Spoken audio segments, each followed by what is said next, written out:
என் பேர் ரேவதி. என் ஹஸ்பண்ட் பேருக்கு தெரியும் செய்யாதீங்க. நான் வந்து ஒரு சூப்பர் டாக்டர் சமூக நலத்துறையில்.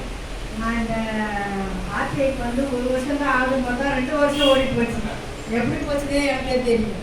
இந்த 2 வருஷத்தில் இங்கே ஆர்டியில் இருக்கிறவங்களுக்கெல்லாம் ட்ராவல் பண்ணிட்டுருக்கேன்.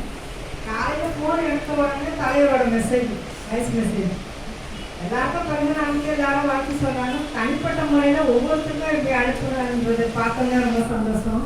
உடனே நானும் மெசேஜ் போட்டேன், கண்டிப்பாக வரேன் சார். ஆஃபீஸ் வரைக்கும் இப்படி வர மாதிரி சூழ்நிலை இருந்தாலும் வந்துடுறேன் சார், நான் வரேன்னு சொல்லி மெசேஜ் போடுவேன். அதே மாதிரி பழனி சாரோட மெசேஜ் பார்த்தா எனக்கு படிக்கிறதுக்கே டைம் இருக்காது.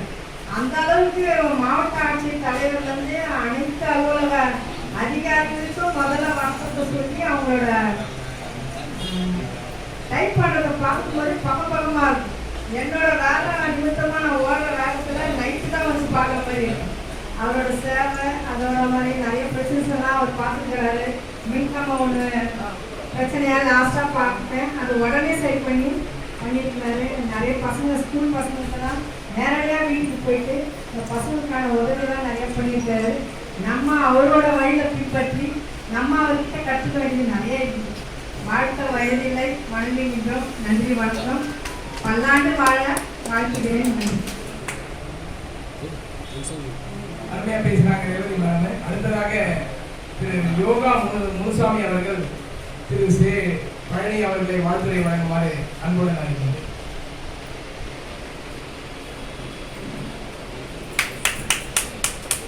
அனைவருக்கும் வணக்கம். நான் நிறைய பேசப்பட்ட ஒரு சின்ன பாடலோட மனிதானி மகத்தானவன், மண்ணில் பரம்பொருளில் உருவானவன், மனம் வைத்தால் மண்ணிடனில் அமிர்தமும் திரண்டு வரும், கனப்பொழுதில் நதிகளுமே திசை மாறி பாய்ந்து வரும். மனம் வைத்தால் மண்ணிடனில் அமிர்தமும் திரண்டு வரும், கனப்பொழுதில் நதிகளுமே திசை மாறி விழுந்து வரும். முயன்றாலே நீ உந்தன் முயற்சி எனும் பெருபலத்தால் பெருயுகத்தை குறுயுகத்தை அழைத்திடுவாயே.